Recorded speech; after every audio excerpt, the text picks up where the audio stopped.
You know, folks, anytime that I say that the Republican Party is protecting pedophiles, I always get messages from people saying, Brando, that's going too far. These people aren't protecting those kind of people. They're not that way at all. They're just trying to do things properly. They're just trying to make sure that the victims are protected.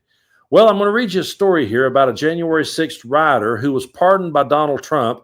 And you tell me if the victims were protected in this story. See, we don't have to look at just the Epstein files to see Donald Trump protecting pedophiles. We can look at the people that he's pardoned since being back in power. I'm going to read you this story here. It's truly disgusting. And this is why we've said so many times you can't pardon these types of criminals. And that's why we've called bullshit on Donald Trump's pardon. So I'm going to be reading you this article here, and it comes to us from NBC. Pardoned Capitol rioter tried to bribe child sex victim with a promise of a January 6th payout, officials say. Andrew Paul Johnson, 44, faces multiple charges in Florida, including lewd molestation, according to Hernando County Sheriff's Office. Get a load of this, folks. A man pardoned by Donald Trump for storming the Capitol was arrested on child molestation charges, according to Florida officials, who said he tried to use an anticipated January 6th payout to silence the victim. Andrew Paul Johnson, 44, was arrested in Tennessee in August and extradited to Florida on charges of lewd molestation and exhibition and transmission of harmful material to a minor. His attorney did not immediately respond to a request for comment on Tuesday. The Intercept first reported the charges. Johnson was among roughly 1,500 people that Donald Trump pardoned this year in connection with the January 6th riot at the U.S. Capitol back in 2021. The Hernando County Sheriff's Office began investigating him in July after it received a call about two juveniles who had allegedly fallen victim to lewd acts over a many-month span, according to the arrest affidavit. Deputies spoke to the victim's mother, who said she was going through her son's messages on Discord and found inappropriate conversations involving Johnson.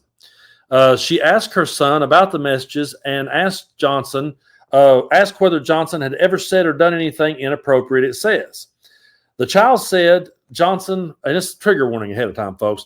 The child said Johnson molested him 3 times from April to October of 2024.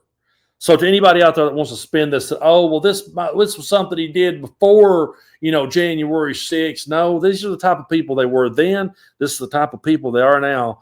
The child said that Johnson molested him 3 times from April to October of 2024, beginning when he was 11 years old.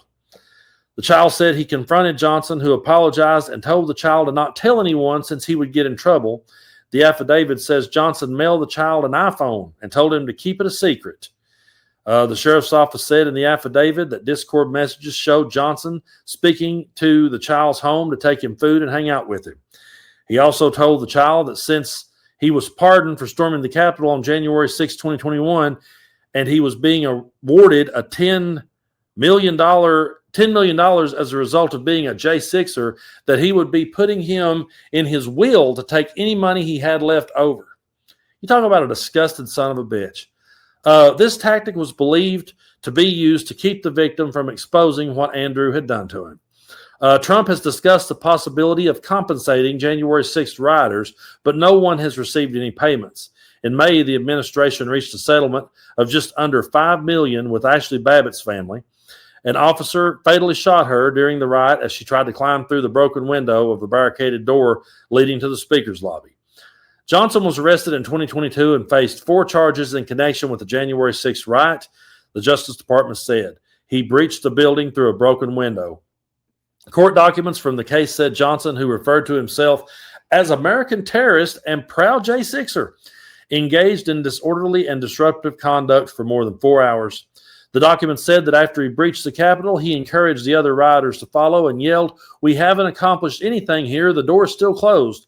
We haven't accomplished anything yet. We need to go through that fucking door. We're not done yet. We're not just breaking and entering." I'd love to hear Joe Rogan put his spin on that one.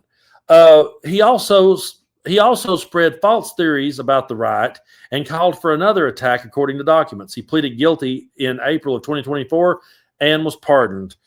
Johnson is due back in court on December 10th for the child molestation charges. Another January 6th defendant Trump pardoned, who was seen firing a gun in the air outside the Capitol, was recently arrested on kidnapping and sexual assault charges. And another Capitol rioter pardoned by Trump was arrested and accused of making death threats against House Minority Leader Hakeem Jeffries.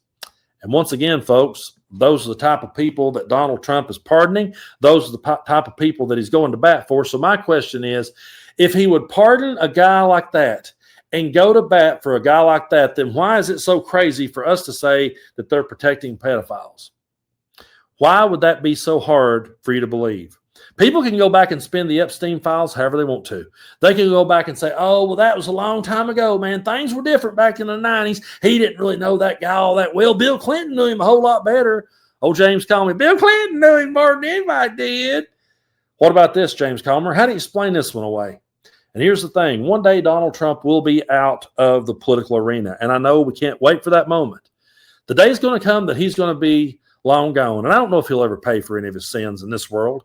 If there's another world and there's a heaven and hell, anything like the Bible describes it, I'm pretty sure he's got a front row seat in hell. But despite all that, he may leave this world completely unscathed. But there's going to be politicians that are going to have to stand up there, and they're going to have to give an account for this.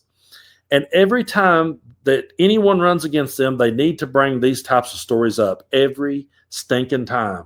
They don't ever need to let this go away, because people need to be reminded of the type of people that Donald Trump went to bat for, the type of people that he pardoned and let right back out on the streets to do it again and to hurt innocent children. And I guarantee you, if you told any of them about this story, they'd just shrug it off. Well, if they would shrug that guy off and his bullshit, and they would shrug off the fact that he tried to overthrow the government and take away mine and your vote, then why are we so crazy to think that they would be perfectly okay with anything that happened in those files or anything that happened on that island? They use that stuff when it could be a political cliche. They use that stuff when it could score them points on the campaign trail. They never meant it. Because as long as you're loyal to Donald Trump, it does not matter what type of scumbag you are, what level scumbag you are.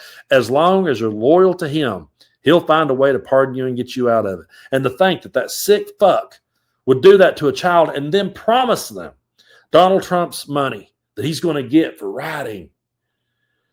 Donald Trump should have to answer that every time he gets in front of a press conference. Someone should bring that up.